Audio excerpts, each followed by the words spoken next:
former Secretary of the Navy and Senator John Warner, RVA, and his then-wife, actress Elizabeth Taylor, at an awards dinner in New York in 1977. Warner, a former Navy secretary and one of the Senate's most influential military experts, has died at 94.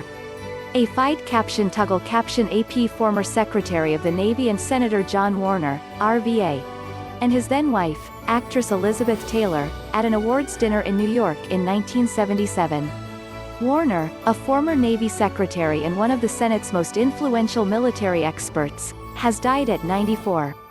APJohn Warner served for 30 years in the U.S. Senate, much of it as chairman of the powerful Armed Services Committee, and as a centrist Republican he established himself at the center of American politics.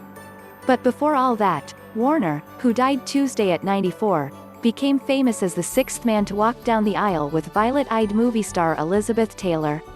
The two met on a blind date in 1976 when the British ambassador asked Warner to escort Taylor to an embassy party honoring another Elizabeth, the Queen of England, who was visiting Washington.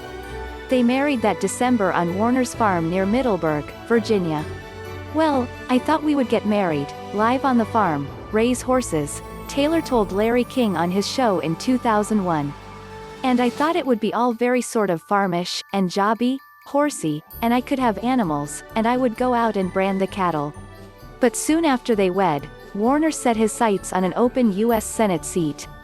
And Taylor, a former Democrat, campaigned with her new husband, drawing huge crowds. "It's no question being married to Elizabeth Taylor increased interest in him," said Donald W. Huffman, who once led the state Republican Party.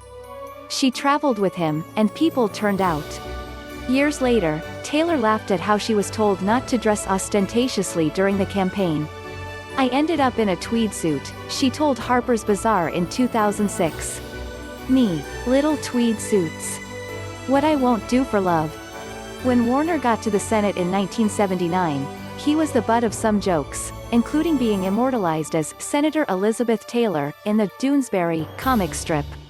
And once he established himself as a senator, Taylor rarely got involved.